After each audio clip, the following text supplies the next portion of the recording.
សូមគោរពជំរាបសួរពុកម៉ែបងប្អូនទាំងអស់គ្នាខ្ញុំបាទ Kevin សូមស្វាគមន៍មកកាន់ Channel នេះទៀតហើយនេះគឺជាអេពីសូតទី117ឬក៏ភាគទី117នៅថ្ងៃនេះទៀតមានរឿងរ៉ាវមួយដើម្បីយកចែករំលែកជូនពុកម៉ែបងប្អូនយើងស្ដាប់កំសាន្តដែលរឿងរ៉ាវរបស់យើងថ្ងៃនេះជាប្រភេទរឿងចាស់ៗដែលបានកន្លងផុតទៅជាច្រើនឆ្នាំមកហើយអញ្ចឹងសម្រាប់ពុកម៉ែបងប្អូនដែលនិយមចូលចិត្តរឿងប្រភេទចាស់ៗហ្នឹងអាចនឹងចូលចិត្តវីដេអូមួយនេះព្រោះថារឿងរ៉ាវដែលបានចែករំលែកមកថ្ងៃនេះហ្នឹងគឺបានកើតឡើងតាំងពីឆ្នាំ2004មកម្ល៉េះម្ចាស់សាច់រឿងរបស់យើងថ្ងៃនេះគាត់មានឈ្មោះថាគឹមស្រុនអញ្ចឹងខ្ញុំក៏សូមហៅគាត់ថាលោកពូស្រុនដោយសារតែតាំងពីឆ្នាំ2004ហ្នឹងគាត់កំឡោះទៅហើយខ្ញុំនៅកូនក្មេងណាអញ្ចឹងទោះបីថាគាត់មិនបានបញ្ជាក់អាយុរបស់គាត់ក៏សូមហៅគាត់ថាលោកពូទៅចោលអញ្ចឹងពូស្រុនគាត់បានបញ្ជាក់ថាគាត់គឺជាមនុស្សម្នាក់ដែលតាំងពីដើមមកមិនដែលជឿឬក៏ខ្លាចខ្មោចអីទេប៉ុន្តែតាំងពីគាត់ជួបរឿងរ៉ាវមួយនឹងមកណាមិនត្រឹមថាខ្លាចខ្មោចបាក់ស្បាទេសូម្បីតែពេលដែលគាត់ធ្វើដំណើរទៅណាមកណាហើយឃើញដើមឈើធំធំហ្នឹងគឺគាត់ព្រឺសម្បល់តែម្ដងអញ្ចឹងនិយាយត្រឹមប៉ុណ្ណេះខ្ញុំជឿជាក់ថាពុកម៉ែបងប្អូនប្រហែលជាឆ្ងល់ថារឿងរ៉ាវរបស់យើងថ្ងៃនេះហ្នឹងមានជាប់តាក់ទងអីទៅនឹងដើមឈើណាបានជាលោកពូគឹមស្រុននេះគាត់បញ្ជាក់ថារាល់ពេលដែលគាត់ឃើញដើមឈើធំធំហ្នឹងគាត់ព្រឺសម្បល់ហ្នឹងអញ្ចឹងបន្តិចទៀតយើងនឹងចូលទៅកាន់សាច់រឿងពេញរបស់យើងថ្ងៃនេះទាំងអស់គ្នាប៉ុន្តែចង់សូមចិត្តពុកម៉ែបងប្អូនយើងបន្តិចមុននឹងថាចូលសាច់រឿងរបស់យើងសម្រាប់ពុកម៉ែបងប្អូនដែលស្ដាប់មកដល់ត្រង់ចំណុចនេះហើយអត់ទាន់បានថាជួយចុច Subscribe ខ្ញុំបានទេសូមមេត្តាពុកម៉ែបងប្អូននឹងជួយ Subscribe ខ្ញុំបានម្នាក់មួយផងដើម្បីថាគ្រាន់តែជាកម្លាំងចិត្តឲ្យខ្ញុំនឹងខិតខំធ្វើវីដេអូបន្តទៀតព្រោះថាការជួយ like share ហើយនិង subscribe របស់ពុកម៉ែបងប្អូនហ្នឹងគឺជាកម្លាំងចិត្តហើយនឹងជាអ្វីដែលធ្វើឲ្យអ្នកផលិតមាតិកាឬក៏ធ្វើវីដេអូហ្នឹងគឺគាត់សប្បាយចិត្តមែនទែនអញ្ចឹងអត់អស់លុយអស់កាក់អីទេពុកម៉ែបងប្អូនគ្រាន់តែជួយចុចម្នាក់មួយប៉ោះណាអញ្ចឹងខ្ញុំបាទសូមអរគុណទុកមុនឥឡូវកុំឲ្យបែកអូហូស្ទឹងចាក់ចេញពីប្រធានបទយើងវែងឆ្ងាយពេកខ្ញុំបាទក៏សូមនាំអារម្មណ៍ពុកម៉ែបងប្អូនចូលទៅកាន់សាច់រឿងពេញរបស់យើងថ្ងៃនេះទាំងអស់គ្នា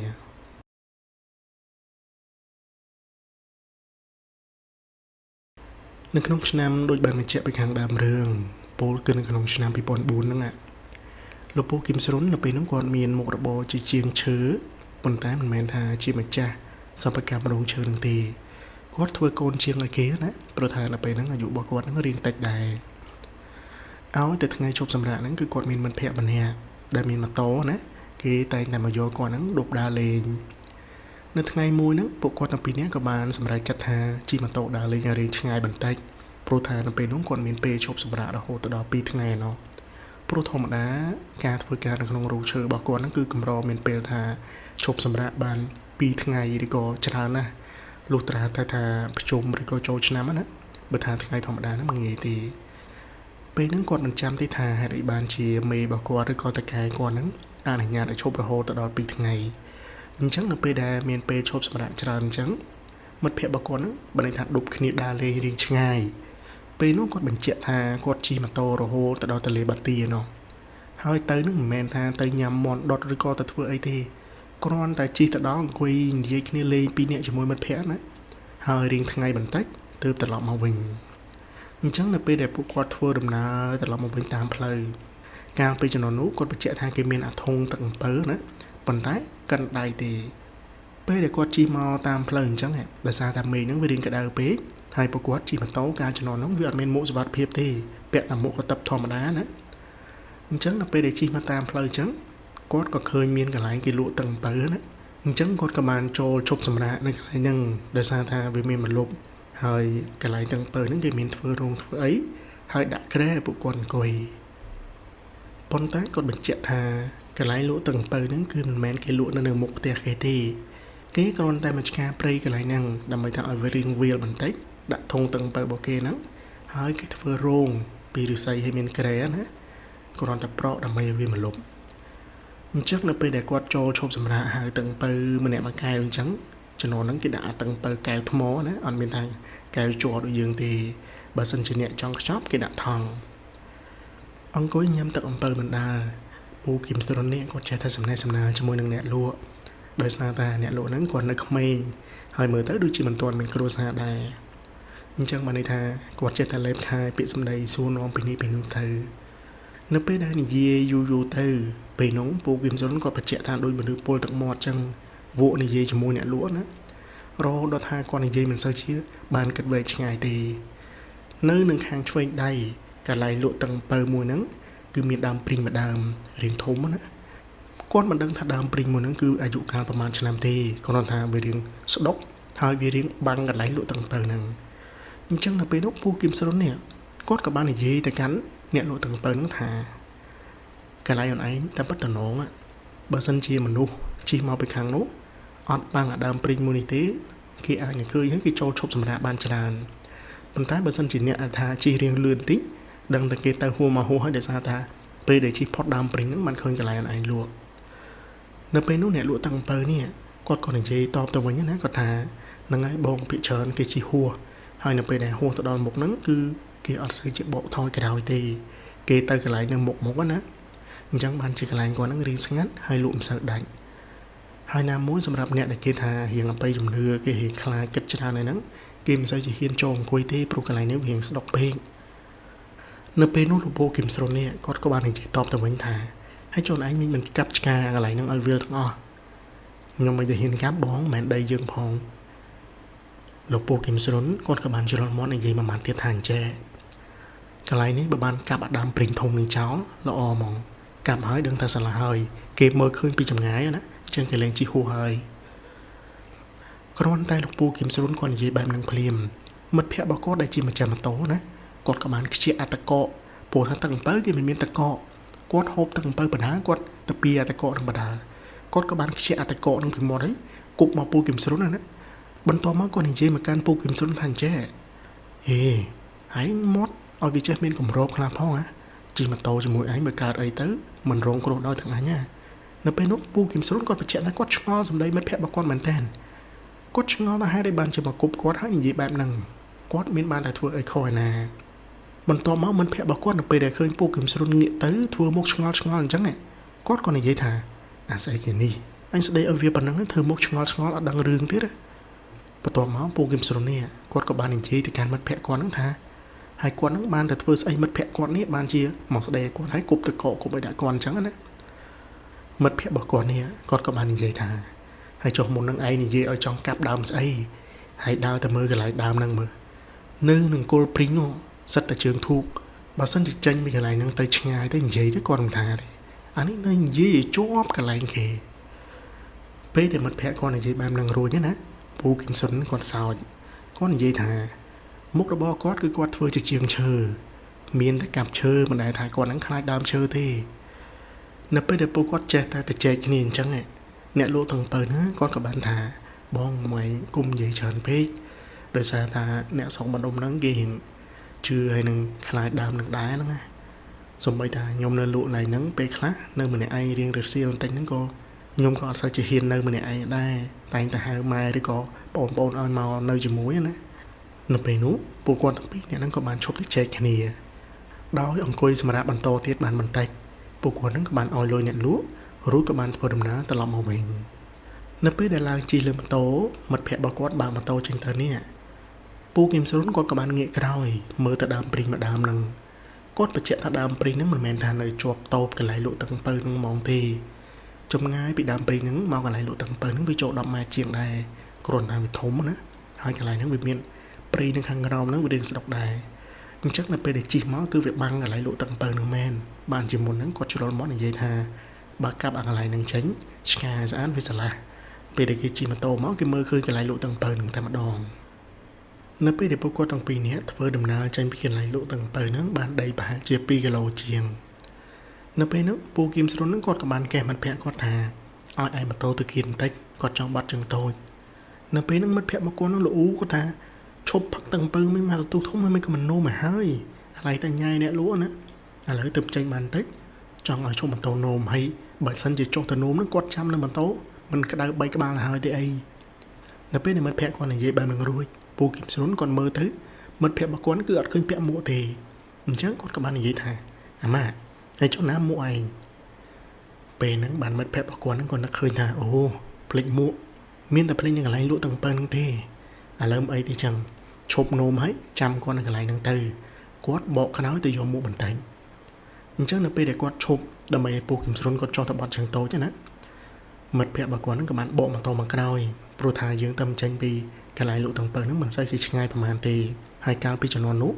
ភ្លេចមុខភ្លេចអីហ្នឹងដឹងតែគេបកទៅយកហើយណាមួយមុខហ្នឹងគឺជាមុខដែលមិត្តភក្តិរបស់គាត់ហ្នឹងគឺស្រឡាញ់ទៀតប៉ុន្តែពូគឹមស្រុនគាត់បញ្ជាក់ថានៅពេលដែលគាត់បត់ជើងតូចហើយគាត់ឡើងមកចាំមិត្តភក្តិគាត់នៅមាត់ផ្លូវនេះ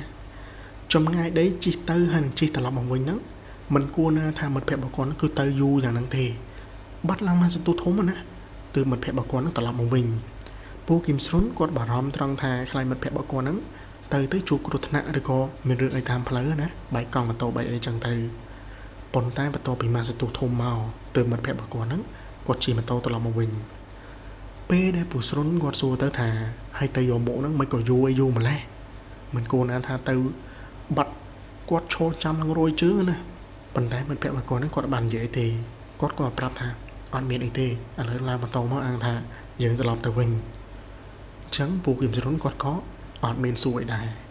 ប៉ុន្តែនៅតាមផ្លូវនេះពេលដែលគាត់មើលមិត្តភក្តិរបស់គាត់បើម៉ូតូពីខាងក្រោយទៅណាមិត្តភក្តិរបស់គាត់ហ្នឹងដៃចេះតែញ័រអញ្ចឹងដែលធ្វើឲ្យពូគឹមស្រុននេះគាត់ឆ្ងល់នៅក្នុងចិត្តថាមិត្តភក្តិរបស់គាត់ទៅយកមុខហ្នឹងជួបរឿងអីបានជាមកវិញហៀងបើម៉ូតូដៃញ័រណាហើយទៅនឹងបាត់មកសន្ទុះធំទៀតប៉ុន្តែដោយសារតែសួរទៅមិត្តភក្តិរបស់គាត់នឹងមិនប្រាប់ទៅហើយអញ្ចឹងពូគឹមស្រុនគាត់ក៏អត់មានថានៅចម្រិតសួរមិត្តភក្តិគាត់អីទៀតដែរគាត់ក៏ប្រាប់ថាបើម៉ូតូឲ្យស្រួលហើយបើសិនជាអស់កម្លាំងឬក៏មិនស្រួលខ្លួនយ៉ាងម៉េចហ្នឹងអាចឲ្យគាត់បើម៉ូតូជំនួសបានសូមនិយាយរំលងមកមុខបន្តិចចូលមកដល់ពេលយប់ឡើងណាពេលដែលពូគឹមស្រុនគាត់សម្រាប់នៅក្នុងកន្លែងធ្វើការរបស់គាត់នេះអញ្ចឹងមកន័យថាគាត់ធ្វើការនៅកន្លែងហ្នឹងគឺគេមានឲ្យបាយហើយនឹងកន្លែងស្នាក់នៅពេលនោះគាត់មិនដឹងថាម៉ោងប្រហែលទេដោយសារអីដោយសារតែការពីជំនាន់នោះគឺវាឆាប់ងងឹតព្រោះថាពីមុខផ្លូវឬក៏ពីមុខផ្ទះតាមផ្ទះគេមួយហ្នឹងក៏មិនមានភ្លើងឲ្យបើកទាំងជាចាយដូចសម័យឥឡូវដល់ម៉ោង9 10បានដល់ឲ្យដែរអញ្ចឹងម៉ោងត្រឹម7 8ហ្នឹងគឺងងឹតមែនតើពេលដែលពូគឹមស្រុនគាត់កំពុងតែគេងកងថ្ងាសហួចនៅលើគ្រែក្នុងវងរបស់គាត់ម្នាក់ឯងហ្នឹង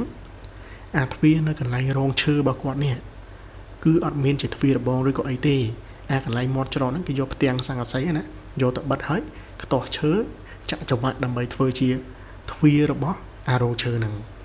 អញ្ចឹងនៅពេលដែលគាត់កំពុងតែសម្រាកអញ្ចឹងក៏ឮសំឡេងមនុស្សគោះអាស័ង្កសីហ្នឹងពីខាងក្រៅអញ្ចឹងស័ង្កសីនៅពេលដែលគោះគឺវាលឺពេលនោះមានកូនជាងម្នាក់ដែលក្មេងណាគ្នាក៏បានដើរទៅខាងក្រៅហ្នឹងដើម្បីមើលក្រែងលោថាមានណាមករកអីអញ្ចឹងនៅពេលដែលម្នាក់ហ្នឹងទៅអញ្ចឹងទៅដើរមកវិញគេមកឈរនៅនឹងមុងរបស់ពូគឹមស្រុននេះហើយគាត់និយាយថាស្រុនណាគេមករកមួយថ្ងៃនៅខាងក្រៅពេលនោះពូគឹមស្រុនគឺគាត់ឆ្ងល់មែនតើគាត់ថាមានណាគេមករកគាត់ទាំងយប់បលប់អញ្ចឹងវាគ្មានអ្នកដែលថាត្រូវមករកគាត់ណាព្រោះគាត់អត់មានសង្សារអត់មានប្រពន្ធអីផងហ្នឹងប៉ុន្តែម្នាក់មួយដែលជាងឈើក្មេងហ្នឹងក៏ថាគេថាចង់ជួបមកឯងគេនិយាយឈ្មោះមកឯងច្បាស់ចែអញ្ចឹងបានន័យថាគេស្គាល់មកឯងទៅជួបគេតិចទៅពូគឹមស្រុនពេលនោះគាត់ឆ្ងល់មែនតើប៉ុន្តែនៅពេលដែលម្នាក់ហ្នឹងគាត់និយាយបែបហ្នឹងទៅហើយគាត់ហ្នឹងក៏បានបើមុងហើយដើរចេញទៅខាងក្រៅប៉ុន្តែមុននឹងដើរចេញទៅនេះគាត់និយាយថាហើយចាំមើលតែបោកមកវិញដល់ត្រូវដោយសារតែគាត់ខ្លាចម្នាក់ហ្នឹងបោកគាត់ណាអញ្ចឹងនៅពេលដែលគាត់ដើរទៅដល់កន្លែងសង្កសីហ្នឹងណាគាត់គ្រាន់តែមើលតាមអាប្លុកហោងព្រោះថានៅពេលយើងយកផ្ទាំងសង្កសីមកបិទអញ្ចឹងគឺវាអត់ចិត្តហ្មងទេអញ្ចឹងនៅពេលដែលគាត់មើលតាមអាប្លុកហ្នឹងទៅខាងក្រៅនេះហើយគាត់ស្រែកសួរថាណាគេមករកអីទាំងយកប្រលប់ហ្នឹងរកគាត់មានការអីប៉ុន្តែនៅពេលដែលសួរនោមទៅនេះអត់មានសម្លេងណាណាឆ្លើយពីខាងក្រៅមកទេពេលដែលគាត់ចេះតែតម្លឹងមើលតាមប្រឡោះហ្នឹងទៅហើយអោនមើលតាមប្រឡោះខាងក្រោមទៀតនៅតែមិនឃើញនរណាឈរនៅខាងក្រៅហ្នឹងពេលដែលសួរនោមទៅក៏គ្មានសម្លេងអីហ្នឹងឆ្លើយតបជាមួយនឹងគាត់ដែរនៅពេលដែលគាត់ដើរទៅគៀនម្ខាងដើម្បីជន់ឡើងទៅលើឈើណាហើយអើតមើលទៅខាងក្រៅនេះនៅខាងក្រៅហ្នឹងមើលទៅដូចជាគ្មានឃើញនរណាឈរនៅខាងក្រៅហ្នឹងទេទោះបីថាវាងងឹតអញ្ចឹងបើសិនជាមានអ្នកមករកគាត់មែនគេគួរតែឈរនៅមុខហ្នឹងហើយប៉ុន្តែនៅពេលដែលគាត់ឡើងលើឈើហើយអើតមើលទៅខាងក្រៅនេះវាអត់មានឃើញមនុស្សពេលហ្នឹងសួរថាហេតុអីបានជាគាត់មិនចាក់សោបើកមើលដោយសារតែពួកគាត់គឺជាកម្មករអញ្ចឹង អត់មានសោចាក់បើកទេតតតកែណាបើគេមានអាសោចង្វាក់ហ្នឹងនៅពេលដែលគាត់អឺតមើលទៅខាងក្រៅទៅវាគ្មានឃើញមនុស្សឈរនៅក្រៅអញ្ចឹងគាត់ក៏បញ្ញាប់ដើរចូលទៅវិញហើយដើរទៅកន្លែងម្នាក់មួយក្មេងដែលបានថាហៅគាត់ឲ្យចេញមកខាងក្រៅដើរទៅដាក់ម្នាក់នឹងមកដៃពីដៃហើយគាត់ថាគាត់ពងដេកចេះតែមកបោកគាត់អញ្ចឹងអត់មានអ្នកណានៅខាងក្រៅនេះទេប៉ុន្តែម្នាក់ហ្នឹងគាត់ថាអត់ទេមុននឹងមានម្នាក់ស្រីម្នាក់មករកមកឯងមែនណាគេនិយាយឈ្មោះឯងច្បាស់ចាស់ហ្នឹងហើយខ្ញុំទៅបោកមកឯងធ្វើស្អីនៅពេលនោះពូគឹមស្រុននេះគាត់ក៏ថាឥឡូវចេញទៅមើលភាសាទៀតមានមនុស្សមកពីណានៅខាងក្រៅហ្នឹងម្នាក់ប្រុសហ្នឹងគាត់និយាយថាឲ្យចុះបើអត់មនុស្សមុននឹងមកឯងលឺគេគោះសង្កសីឬក៏អត់ចុះពូគឹមស្រុនគាត់ថាគាត់លឺហើយបើអត់មនុស្សសក់សង្កសីទៅលឺសំឡេងមនុស្សគោះអញ្ចឹងប៉ុន្តែពូគឹមស្រុននេះគាត់ថាឥឡូវចេញទៅមើលខ្លួនឯងអញ្ចឹងនៅពេលដែលម្នាក់ក្មេងហ្នឹងគាត់ដើរចេញទៅដូចជាឃើញខឹងផងអីផងណាដើរបដាលូបដាថាខំប្រាប់ហើយគេ100ម្ដងវាយគេពីបេដៃទៀតអញ្ចឹងនៅពេលដែលលូលងើដើរទៅមាត់ទ្វារអញ្ចឹងគាត់ក៏បានស្រែកថាស្រុនហើយថ្ងៃមិនចេញមកមើលខ្លួនឯងនេះគេនៅឈរនៅក្រៅនឹងតានៅពេលដែលម្នាក់ក្មេងហ្នឹងគាត់ដើរមកវិញពូគឹមស្រុនគាត់ចេញទៅមើលភាសាទៀតអញ្ចឹងនៅពេលដែលគាត់ចេញទៅភាសាទៀតនេះគាត់នៅតែអត់ឃើញនរណានៅខាងក្រៅនឹងដដែលដោយគាត់គិតថាម្នាក់ក្មេងហ្នឹងមើលទៅប្រហែលជាគ្រាន់តែចង់លេងជាមួយគាត់ណាហើយមុនហ្នឹងគាត់ក៏មានអារម្មណ៍ថារៀងខុសដែរដោយសារតែគ្នាគ្រាន់តែលេងសោះដាក់គ្នាពីបដៃរៀងជ្រុលដៃអញ្ចឹងនៅពេលដែលម្នាក់ក្មេងហ្នឹងដើរទៅដេកបាត់ទៅពូគឹមស្រុនគាត់ក៏បានដើរត្រឡប់មកវិញដែរប៉ុន្តែក៏រៀងឆ្ងល់ថាអាមួយហ្នឹងវាលេងសើចឬមួយក៏វាយ៉ាងម៉េច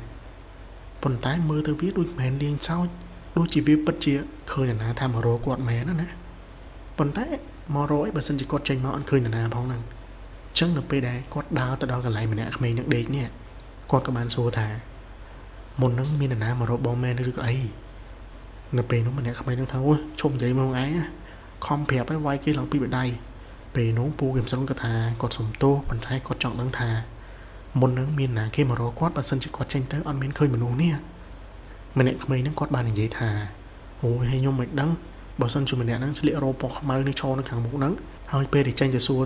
រថាមករកណាគេមានការអីហ្នឹងម្នាក់ហ្នឹងគាត់និយាយឈ្មោះឯងគាត់និយាយថាគឹមស្រុន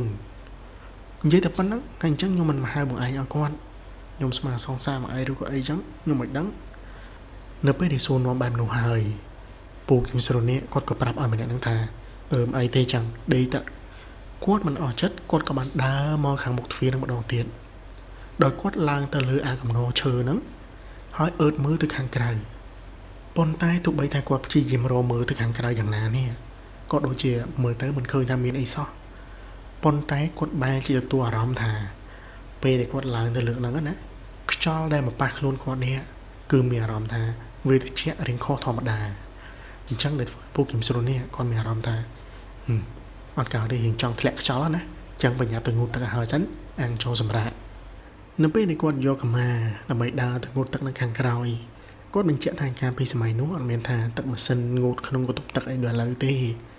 ពេលដែលយើងចង់ងូតទឹកដែលពួកគាត់ងូតហើយនឹងប្រើប្រាស់ហ្នឹងគឺគាត់ប្រើប្រាស់អណ្ដូងហើយអណ្ដូងហ្នឹងមិនមែនបានអណ្ដូងស្នប់ទៀតគឺអណ្ដូងយោងដៃណាអញ្ចឹងនៅពេលដែលគាត់ងូតហ្នឹងគាត់តម្លាក់បោយទៅអាមកបោយដបូងដែលគាត់យោងឡើងមកហ្នឹងចាក់ឈូអស់ទៅគឺអត់អីទេអញ្ចឹងនៅពេលដែលគាត់ចាប់ដើមរៀងសើមមុខគាត់មិនលុបមុខហើយតម្លាក់អបោយហ្នឹងចុះទៅភាសាទៀតអញ្ចឹងនៅពេលដែលគាត់អោនមុខមើលចូលទៅក្នុងអណ្ដូងហ្នឹងដើម្បីយោងទឹកហ្នឹងឡើងមកគាត់បញ្ជាក់ថានៅពេលហ្នឹងគឺមេឃហ្នឹងគឺខែភ្លឺអញ្ចឹងនៅពេលដែលគាត់មើលចូលទៅក្នុងហ្នឹងយោងឡើងមកបានបន្តិចភ្នែកគាត់ចោលទៅក្នុងអណ្ដូងហ្នឹងគាត់មើលឃើញស្ទង់ដូចជាមានមុខមនុស្សអឺតមកត្រឹមកណាងើយមើលគាត់ពីក្នុងអណ្ដូងហ្នឹងមកវិញអញ្ចឹងនៅពេលនោះទទួលឲ្យគាត់ញីភ្នែកញីអីហើយគាត់ឆ្ងល់ថាអីដែលគាត់ឃើញហ្នឹងស្មោលខ្លួនឯងផ្លាតទៅឬក៏មើលយូរដូចមុខមនុស្សអញ្ចឹងដើម្បីឲ្យអស់ចិត្តនេះគាត់ចាក់អាទឹកដែលគាត់យោងឡើងមកហើយហ្នឹងណាចាក់ឈូហើយគាត់តម្លាក់អាបោយហ្នឹងឲ្យចំមកកន្លែងដែលគាត់ឃើញដូចជាមុខមនុស្សហ្នឹងតែម្ដងអញ្ចឹងនៅពេលដែលតម្លាក់ទៅអញ្ចឹងគាត់ទាញអាខ្សែហ្នឹងណារេអាបោយហ្នឹងរេទៅរេមកហើយយោងឡើងមកទៀតអញ្ចឹងនៅពេលហ្នឹងទោះបីថាទឹកហ្នឹងវារៀងអាឡោកតិចដោយសារតែគាត់រេអាបោយហ្នឹងណាមុនហ្នឹងប៉ុន្តែនៅពេលដែលគាត់យោងអាបោយហ្នឹងឡើងមកនេះមើលទៅក្នុងទឹកហ្នឹងណាដូចជានៅតែមានអាមុខមនុស្សហ្នឹងអឺតមើលគាត់ពីក្នុងដងហ្នឹងមកដដែល ចឹងនៅពេលនោះគាត់ក៏បានស្រែកហៅបងម្នាក់ដែលគាត់រៀងចាស់ទុំនៅក្នុងអាកន្លែងរោងជាងហ្នឹងណាគាត់ហៅថាបងម៉ាប់ម្នាក់ទីបងម៉ាប់ចឹងនៅពេលដែលគាត់ជួបខ្លួនបដាគាត់អីបដានេះបងម៉ាប់ហ្នឹងគាត់ក៏បានដើរមកចឹងពេលនោះគាត់ក៏បាននិយាយថាបងម៉េចជួយមើលមើលក្នុងដងនោះខ្ញុំមានអារម្មណ៍ដូចឃើញមុខមនុស្សមើលពីក្នុងហ្នឹងមកវិញណាបងម៉ាប់ហ្នឹងគាត់សួរថាមុខស្អីពូគឹមស្រុងគាត់ថាគាត់មិនដឹងទេអត់ដឹងថាសមោរបស់ខ្លួនឯងឬមួយក៏យ៉ាងម៉េចទេមើលទៅឃើញដូចមានមុខមនុស្សអឺតធំកមើលពីក្នុងដងឡើងមកនេះដោយសារតែវាងឹតពេកណាអញ្ចឹងពិបាកមែនតើឥឡូវមកឲ្យជួយមើលមើលអញ្ចឹងនៅពេលដែលលោកពូមួយដែលគាត់ហៅថាបងម៉ាប់ហ្នឹងណាអឺតមើលទៅជាមួយនឹងបងគឹមស្រុងនេះគាត់នៅតែមើលទៅឃើញរៀងស្ទង់ទេឃើញដូចជាមានមុខមនុស្សមើលពីក្នុងដងនឹងឡើងមកមែនអញ្ចឹងតបងគាត់គិតថាអាចសមោលរបស់យើងចាំងផ្លាតទៅក្នុងទឹកឬក៏មិនប៉ុន្តែនៅពេលនេះគាត់អឺតមើលពីរនាក់ទៅហើយមិនក៏សមោលនឹងមើលទៅឃើញតែមួយដដែលអញ្ចឹងគាត់គិតថាឬមួយក៏មិនសមោលបើសិនជាមិនសមោលវាជាស្អីអញ្ចឹងនៅពេលដែលបងគឹមស្រុននេះគាត់ថាឥឡូវបងឯងនេះចាំនៅកន្លែងហ្នឹងហើយចាំខ្ញុំហ្នឹងរត់ទៅគោះទ្វារតកែខ្ចីពិលគាត់អញ្ចឹងនៅពេលដែលពូគឹមស្រុនគាត់រត់ទៅកន្លែងតកែគាត់ខ្ចីពិលមកណាតកែគាត់ហ្នឹងក៏មកដែរដោយសារតែពួកគាត់នឹងខ្លាចថាមាននរណាធ្លាក់ចូលដងឬក៏អីអញ្ចឹងណាពេលដែលគាត់រាប់កូនចៅគាត់ទៅដូចជាអត់មានបាននរណាទេអញ្ចឹងនៅពេលដែលពួកគាត់ប្រចាំងពិលមើលទៅនេះអាសមោលដែលពូគឹមស្រុនហើយនឹងពូម្នាក់ដែលគាត់ហៅថាបងម៉ាប់ឃើញហ្នឹងណាពេលដែលប្រចាំងពិលទៅគឺលែងមានអីហើយអត់មានឃើញអីណាមានតែទឹកអណ្ដូងធម្មតាពេលនោះពួកគាត់ចេះតែប្រចាំងពិលមើលទៅបានអណ្ដូងដែរប៉ុន្តែអាពិលកាលពីជំនាន់ហ្នឹងភ្លើងវាអត់សូវភ្លឺខ្លាំងទេអាពិលពណ៌លឿងហ្នឹងនោះអញ្ចឹងទោះបីថាពួកគាត់ប្រចាំងរយយ៉ាងណានេះក៏អត់មានថាមើលឃើញអីនៅខាងក្នុងនឹងដែរវាមានតែទឹកធម្មតាណាមួយនៅពេលដែលពួកគាត់រាប់គ្នាទៅគឺអត់មានបាត់សមាជិកអីទេអញ្ចឹងបើសិនជាបាត់គាត់ខ្លាចថាមាននរណាធ្លាក់ចូលដងឬក៏អីអញ្ចឹងណាអញ្ចឹងពេលនោះតកែរបស់គាត់ហ្នឹងក៏បានថាឲ្យយកគម្របហ្នឹងមកក្រោមដងនឹងសិនទៅហើយយប់ហ្នឹងកុំឲ្យមាននរណាប្រើប្រាស់ទាំងដងហ្នឹងចាំពេលថ្ងៃស្អែកឡើងមេឃភ្លឺមេអីណាចាំយើងរកមើលបន្តទៀតនៅពេលដែលពូគឹមស្រុនគាត់ដើរមកកន្លែងដែលគាត់គេងវិញពូម៉ាប់ហ្នឹងគាត់ក៏បានដើរមកជាមួយហើយគាត់ប្រាប់ថាកុំគិតច្រើនពេកកន្លែងលោកថាអីដែលយើងឃើញមុនហ្នឹងគ្រាន់តែជាសមោលរបស់យើងដែលផ្លាតទៅណាហើយក្នុងទឹកវាងឹតអញ្ចឹងហើយបានជាមើលទៅអាចថាឃើញសមោលតែមួយឬក៏យ៉ាងម៉េចប៉ុន្តែមុនហ្នឹងយើងព្យាយាមជួលពិលមើលដែរវាអត់មានអីផងហ្នឹងអញ្ចឹងសម្រាប់ទៅកុំគិតច្រើនពេកពូគឹមស្រុនគាត់បញ្ជាក់ថានៅពេលនោះគាត់មិនបានគិតច្រើនទេប៉ុន្តែគាត់ក៏បារម្ភខ្លាចថាមាននរណាធ្លាក់ចូលដងតែប៉ុណ្្នឹងឯងពេលដែលយប់ជ្រៅបន្តិចពួកគាត់នឹងបានថាបិទភ្លើងអាំពូលកន្លែងដែលពួកគាត់គេងនឹងហើយចូលមុងរៀងខ្លួនអស់ហើយពូគឹមស្រុនគាត់គេងផ្អៀងខ្លួនមកម្ខាងពេលដែលគាត់កំពុងតែគេងហ្នឹងក៏ត្រូវបានភ្ញាក់មកវិញដោយសារតែម្នាក់មួយដែលក្មេងដែលមកប្រាប់គាត់កាលពីក្បាលប្រលប់ថាមានអ្នកមករកគាត់ម្នាក់ហ្នឹងគឺបានមកដាស់ពូគឹមស្រុនមកថាទៀតប៉ុន្តែពូគឹមស្រុនគាត់ភ្ញាក់មកគាត់អត់បាយខ្លួនទៅនិយាយជាមួយម្នាក់ហ្នឹងទេបានន័យថាគាត់នៅតែគេងផ្អៀងខ្លួនមកម្ខាងណាដោយម្នាក់ហ្នឹងគាត់ហៅថាស្រុនមានគេមករកមកឯងចឹងពេលដែលពូគឹមស្រុនគាត់ងើបមកនេះគាត់ថាហើយណាមករកឥឡូវហ្នឹងស្មើបានទៅហើយយប់ជ្រៅហើយឬក៏មិនមករកអីមានការអីទាំងយប់អញ្ចឹងប៉ុន្តែនៅតែលើសំឡេងម្នាក់មួយដែលក្មេងហ្នឹងណាគាត់និយាយថាស្រុនគេមករកមកឯងគេចាំថ្ងៃនៅមុនដងខ្ញុំទៅមុនណាចឹងនៅពេលដែលពូគឹមស្រុនគាត់បានជិះគិតអីដោយសារតែយើងងើបមកវាមិនតាន់ស្វាងអីផងណាបែរខ្លួនមកប៉ាងមុងដើរទៅបិទភ្នែកផង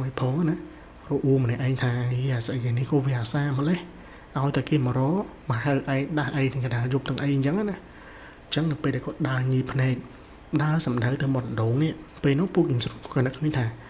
ចុំយប់ឡើងតកែបិទទ្វារបងឲ្យតើហើយមិនបានជាម្នាក់ហ្នឹងទៅឈរចាំនៅមាត់ដងកើតព្រោះវាអត់មានថាឲ្យអ្នកដទៃណាចូលមកយប់ឡើងណាសូម្បីតែកម្មករនៅក្នុងរោងឈើហ្នឹងចង់ចេញទៅក្រៅក៏ត្រូវតែសុំតកែដែរហើយចង់ចូលមកវិញនេះតោះតែហៅតកែឲ្យបើកទ្វារឲ្យចុះនរណាដែលថាអាចចូលមកចាំគាត់នៅមាត់ដងនឹងបានពេលដែលគាត់ដើរទៅអាផ្លូវទៅកន្លែងបន្ទប់ទឹកហើយហ្នឹងអាក្បែរដងរបស់គាត់ហ្នឹងគឺត្រូវកាត់ក្រែម្នាក់មួយដែលគាត់បានន័យថាក្មេងដែលត្រូវហៅគាត់កាត់ពីក្បាលប្រលប់ហ្នឹងណាដើរកាត់កន្លែងម្នាក់នឹងគេងអញ្ចឹងនៅពេលដែលគាត់ដើរកាត់កន្លែងម្នាក់ហ្នឹងហើយគាត់អឺតមើលទៅក្នុងមុងរបស់ម្នាក់ហ្នឹងនេះម្នាក់ហ្នឹងគាត់កំពុងតែគេងនៅក្នុងមុងធម្មតា ប៉ុន្តែនៅពេលដែលគាត់មើលទៅអាទិសដៅមុនដងហ្នឹងណាគឺឃើញម្នាក់នឹងម្នាក់ទៀតបើនេះថាម្នាក់នឹងដល់2ម្នាក់ទៀតកំពុងតែដើរទៅឈរនៅមុនដងហ្នឹងប៉ុន្តែនៅពេលដែលទៅឈរនៅមុនដងហ្នឹងនេះគាត់បានទៅឈប់នៅនឹងក្បែរមុនដងហ្នឹងតែម្ដងបន្ទាប់មកគាត់ងាកមកមើលមុខពូស្រុនណាពេលដែលគាត់ងាកមុខហើយនេះស្រាប់តែម្នាក់ហ្នឹងគឺគាត់លោតចូលទៅក្នុងដងតែម្ដងដែលធ្វើឲ្យពូខ្ញុំស្រុននៅពេលហ្នឹងណាគឺគាត់ស្រែកមួយទំហឹងហើយគាត់បញ្ញាប់រត់ទៅមើលម្នាក់ហ្នឹងនេះចឹងនៅពេលគាត់ស្រែកហើយម្នាក់មិនផ្អើលឆោឡោពេលដែលគាត់រត់ទៅដល់មុនដងនេះគាត់មើលចុះទៅក្នុងដងហ្នឹងណាដល់គាត់រំពឹងថាមុនហ្នឹងម្នាក់នឹងធ្លាក់ទៅប្រហែលជានៅលងបន្តែបន្ទប់នៅក្នុងទឹកនោះហើយមើលទៅប៉ុន្តែនៅពេលដែលគាត់មើលទៅក្នុងដងហ្នឹងនេះគាត់បែរជាឃើញខ្មោចស្រីម្នាក់ស្លៀករ៉ូបពណ៌ខ្មៅណាឈរអណ្ដែតនៅពាក់កណ្ដាលដងហ្នឹងងើយមើលមកគាត់ពីក្នុងដងហ្នឹងមកវិញពូស្រុនគាត់បញ្ជាក់ថាមុខខ្មោចម្នាក់ហ្នឹងណាភ្នែកហ្នឹងគឺឡើងល្អក់ហើយចង្កាហើយនឹងមាត់ហ្នឹងគឺធ្លាក់ឡើងចង់ពីចង្អាមសម្លឹងមើលមុខគាត់ពីក្នុងដងហ្នឹងមកចឹងនៅពេលដែលគាត់នៅគៀងម្នាក់ឯងហ្នឹងនេះពេលហ្នឹងគឺសំណាងមែនតើដោយសារតែពេលដែលគាត់បំរុងដើរទៅគាត់មិនមើលទៅក្រែម្នាក់មួយដែលក្មេងហ្នឹងអញ្ចឹងតែពេលហ្នឹងទៅធ្វើគាត់រៀងភ្ញាក់សតិណាថាម្នាក់ហ្នឹងដេកហ្នឹងហើយមិនក៏មានម្នាក់ហ្នឹងមួយទៀតដើរទៅមុនដង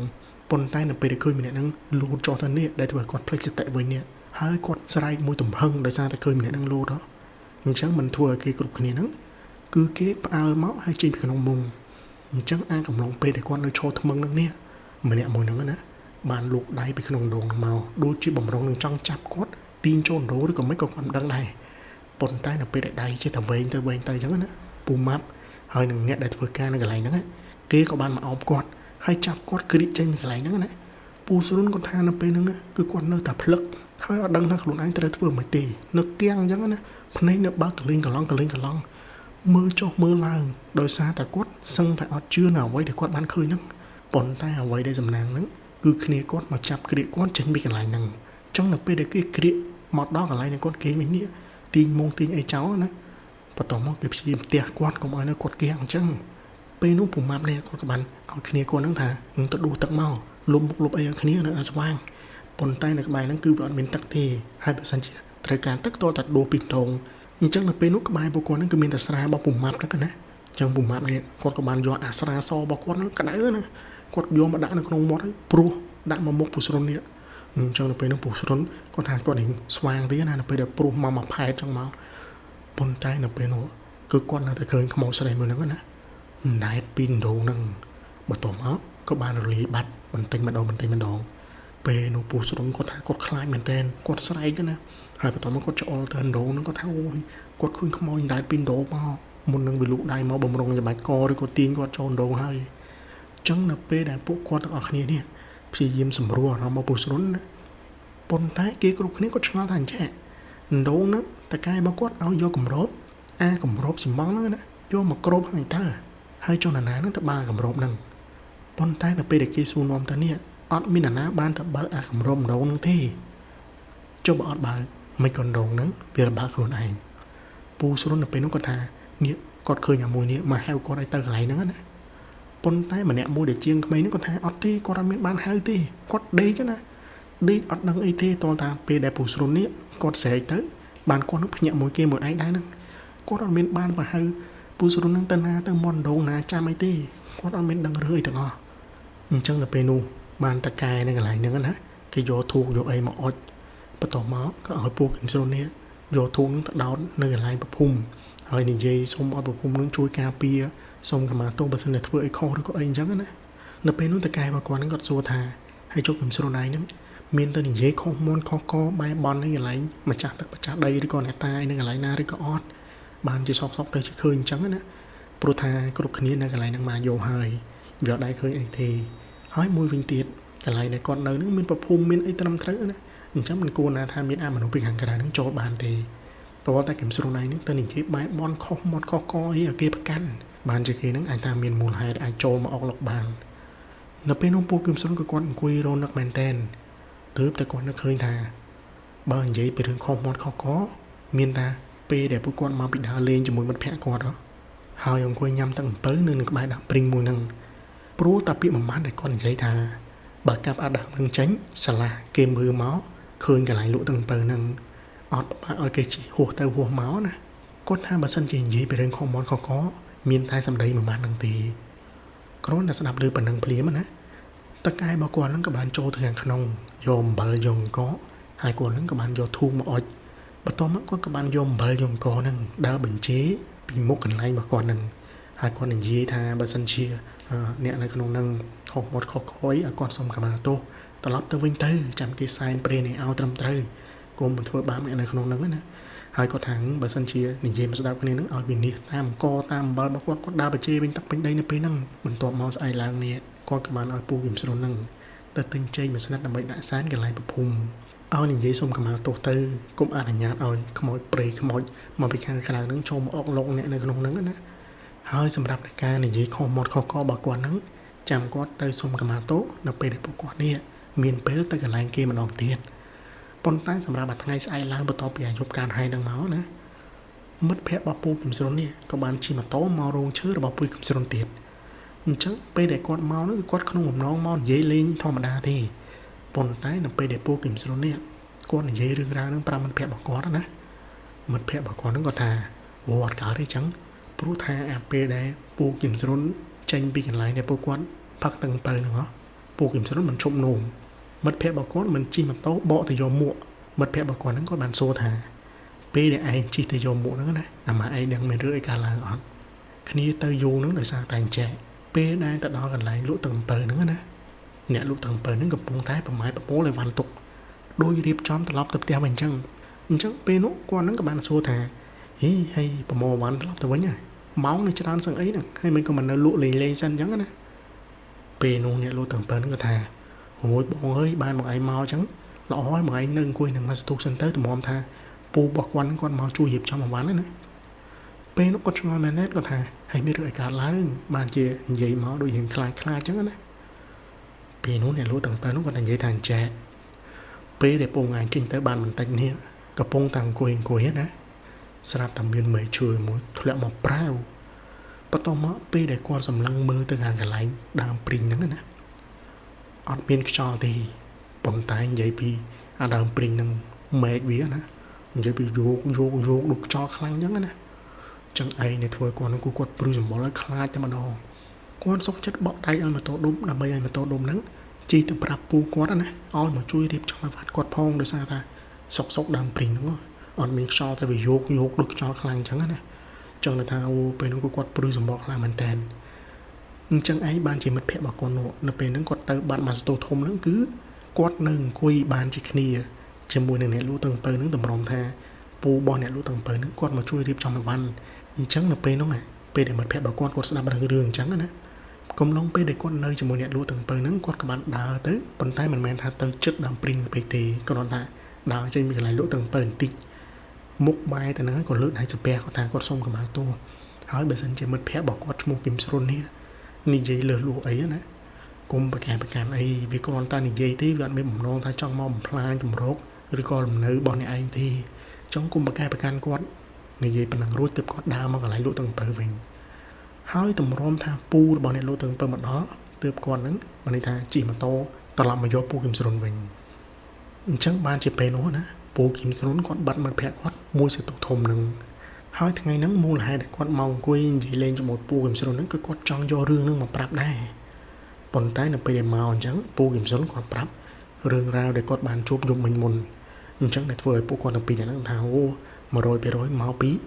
ខ្មោចឬក៏ព្រាយដែលនៅនឹងដើមនឹងហើយដែលតាមមករកពួកគាត់ណាដោយសារតែពូគឹមស្រុនហ្នឹងគាត់បាននិយាយប៉ះពាល់ទៅកាន់គេអញ្ចឹងនៅពេលនោះតកែរបស់ពូគឹមស្រុនហ្នឹងក៏ប្រាប់ថាបើដឹងថាយើងនិយាយខុសមាត់ខុសកខ្លាំងណាស់ហើយក៏ទៅសុំកម្មាទោសគេនៅកន្លែងហ្នឹងទៅប៉ុន្តែមិត្តភ័ក្តិរបស់ពូគឹមស្រុននេះគាត់ថាអត់ទេអត់អាចទៅដាច់ខាតក្រែងលោថាបើសិនជាយើងទៅទីមួយផ្លូវឆ្ងាយជួបតាមផ្លូវយើងជួបរឿងអីគិតយ៉ាងម៉េចមួយទៀតបើសិនជាជួបរឿងចឹងណាហើយគេឲ្យពូគឹមស្រុននេះលងបន្លាយឃើញមុខទៀតគាត់ថាចាស់គាត់ផ្ដាំថាបើសិនជាព្រាយឬក៏ខ្មោចនេះលងអត់ឲ្យយើងឃើញមុខគេគ្រាន់តែមកសុំបុណ្យឬក៏ចង់ប្រាប់ឲ្យយើងប៉ុន្តែបើសិនជាឲ្យឃើញក្នុងសភាពកាយសាហាវចឹងទៀតបើនេះថាវាមិនសូវល្អអញ្ចឹងមិត្តភ័ក្តិរបស់គាត់នេះក៏បានដុបពូគឹមស្រុនហ្នឹងដើម្បីថាទៅឲ្យប្រសងហ្នឹងលោកស្រោចទឹកឲ្យវិញនឹងឲ្យលោកជួយធ្វើកិច្ចដើម្បីថាកុំឲ្យពួកគាត់ហ្នឹងគេតាមលោកបន្លាចចឹងទៀតមិត្តភ័ក្តិរបស់គាត់នៅពេលនោះគាត់ថា គុំទៅអាកន្លែងហ្នឹងដាច់ខាតព្រោះខ្លាចពេលដែលយើងធ្វើដំណើរទៅវាជួបរឿងរ៉ាវអីអញ្ចឹងនៅពេលហ្នឹងមិត្តភ័ក្តិរបស់គាត់ហ្នឹងគិតបានដិតដល់ដែរណាហើយបើសិនជាយើងស្ដាប់នៅអ្វីដែលមិត្តភ័ក្តិរបស់ពូកំសិនគាត់និយាយហ្នឹងក៏វាត្រឹមត្រូវមួយយ៉ាងដែរណាមួយបើតាមដែលយើងស្ដាប់ទៅសូម្បីថាកន្លែងរោងឈើរបស់តកែរបស់គាត់ហ្នឹងមានប្រភូមិមានអីហើយគេអាចនៅចូលមកខាងក្នុងដល់ខាងក្រោយឡែងដងនឹងបានគិតថាខ្មោចឬក៏ព្រីហ្នឹងក៏វាមិនមែនធម្មតាដែរអញ្ចឹងមិត្តភ័ក្តិរបស់គាត់ដែលគាត់ឲ្យយោបល់ថាកុំទៅហ្នឹងគឺត្រូវហើយបន្ទាប់មកពួកគាត់ទាំងពីរនាក់នេះក៏បានដប់គ្នាដើម្បីទៅវត្តណាឲ្យព្រះសង្ឃលោកស្រោចទឹកស្រោចអីឲ្យប៉ុន្តែដោយសារតែពូកំស្រុនគាត់នៅតែមានអារម្មណ៍ថាភ័យខ្លាចចឹងពេលនោះគាត់ក៏សុំតកែរបស់គាត់ហ្នឹងដើម្បីត្រឡប់ទៅផ្ទះធ្វើពិធីដើម្បីថារំដោះគ្រោះកាត់ផ្ដាច់គ្រោះចោលណាដោយសារតែគាត់អត់ទុកចិត្តព្រោះរូបភាពដែលគាត់បានឃើញហ្នឹងវាគួរឲ្យខ្លាចពេកប៉ុន្តែចាប់តាំងពីពូគឹមស្រុនគាត់បានធ្វើកិច្ចទាំងអស់ហ្នឹងរួចរាល់គាត់ហ្នឹងក៏មិនដែលឃើញថាខ្មោចស្រីមួយហ្នឹងបង្ហាញខ្លួនគាត់ឲ្យគាត់ឃើញអីទៀតដែរគ្រាន់តែពូគឹមស្រុនដូចបានបញ្ជាក់អញ្ចឹងពីមនុស្សម្នាក់ដែលមិនជឿមិនខ្លាចប៉ុន្តែបែរជាសំបីតែពេលដែលគាត់ទៅកន្លែងណាមានដើមឈើធំធំពេកគាត់ធ្វើឲ្យគាត់នឹងមានអារម្មណ៍ថារៀងខ្លាចដែរដោយសារតែគាត់នឹកឃើញនៅអារូបភាពខ្មោចស្រីដែលដែរពីដងនឹងមកបំរុងនឹងថាចាប់គាត់ទាញចូលដងឬក៏ច្បាច់កគាត់មិនក៏គាត់មិនដឹងដែរហើយមែនតែនៅពេលហ្នឹងដែលថាអ្នកធ្វើការជាមួយគ្នាហ្នឹងបានមានថាចាប់គាត់ឲ្យក្រៀកគាត់ចេញពីកន្លែងដងហ្នឹងទាំងដងហ្នឹងតកែរបស់គាត់ឲ្យយកអាគម្របសំងហ្នឹងមកបិទហើយតែពេលដែលគាត់ទៅនេះដងហ្នឹងគឺអត់មានគម្របទេអញ្ចឹងបានន័យថាគេហ្នឹងប្រហែលជាមិនមែនគ្រាន់តែចង់មកលងបន្លាចពូខ្ញុំស្រុំទេអាចនឹងថាចង់ធ្វើអីលើសហ្នឹងណាពេលហ្នឹងបើសិនជាគ្មានអ្នកធ្វើការជាមួយនឹងគាត់ភ្ញាក់មកទេគាត់ហ្នឹងក៏មិនដឹងថាមានរឿងរ៉ាវអីធ្ងន់ធ្ងរនេះហ្នឹងកើតឡើងដែរហើយនៅពាក់កណ្ដាលរឿងពុកម៉ែបងប្អូនខ្លះប្រកាសជាឆ្ងល់ហើយថាមិនក៏ខ្មោចស្រីហ្នឹងស្គាល់ឈ្មោះរបស់ពូគឹមស្រុនតាមពិតគឺដោយសារតែមិត្តភ័ក្តិរបស់គាត់នេះនៅពេលដែលគាត់ទៅបែបបនហ្នឹងណាគាត់បាននិយាយឈ្មោះរបស់ពូគឹមស្រុនហ្នឹងអញ្ចឹងក៏ប្រហែលជាមូលហេតុដែលគេអាចមកប្រាប់ឲ្យម្នាក់មួយដែលក្មេងហ្នឹងណាមកបង្ហាញខ្លួនម្នាក់ហ្នឹងឃើញពេលដែលម្នាក់ហ្នឹងសួរទៅរកណាក៏និយាយឈ្មោះពូគឹមស្រុនហ្នឹងនៅពេលដែលនិយាយមកដល់ចំណុចនេះក៏ភ្លេចបញ្ជាក់ប្រាប់ពុកម៉ែបងប្អូនមួយថាម្នាក់មួយដែលក្មេងហើយទៅហៅពូគឹមស្រុនដើម្បីទៅឲ្យជួបខ្មោចស្រីនឹងខាងក្រៅនៅពេលដែលគាត់ដឹងថាអ្នកដែលគាត់ទៅជួបពីដងឃើញនេះឈរនៅនឹងមាត់បងស្លៀកខ្មៅហ្នឹងណាពេលដែលគាត់ដឹងថាមិនមែនជាមនុស្សហើយនេះម្នាក់ហ្នឹងក៏ឈឺក្តៅខ្លួនខ្លាំងមែនតើណាគ្រាន់តែគ្នាអត់ត្រឡប់ទៅផ្ទះទេគ្នានៅសម្រាប់នៅហ្នឹងហើយអ្នកដែលធ្វើការនៅកន្លែងហ្នឹងក៏ជួយមើលគ្នាទៅឈឺតម្រាំថាបាត់ហ្នឹងគ្នាឈឺផងក្តៅខ្លួនផងដោយសារតែដឹងថាអ្នកដែលបានទៅឲ្យគ្នាឃើញហ្នឹងបាននិយាយឈ្មោះថាគឹមស្រុនហ្នឹងគឺមិនមែនជាមនុស្សទេគាត់បានជួបខ្មោចណាអញ្ចឹងតម្រាំថាបានជួបក្នុងរូបភាពអាក្រក់ដោយពូគឹមស្រុនបានជួបទៀតសម័យមើលថាហេតុអីបានជាពូគឹមស្រុនគាត់ខ្លាចដល់ថ្នាក់ហ្នឹងណាបើសិនជាម្នាក់នោះគ្រាន់ថាអឺតាមអាបឡោះរបងនឹងទៅសួរថារណាគេក៏ឃើញឈរនៅខាងមុខនឹងសោះណាឃើញតែប៉ុណ្្នឹងគ្នាខ្លាចឡើងក្តៅខ្លួនទៅហើយតម្រាំថាពូគឹមស្រុនក៏ឃើញ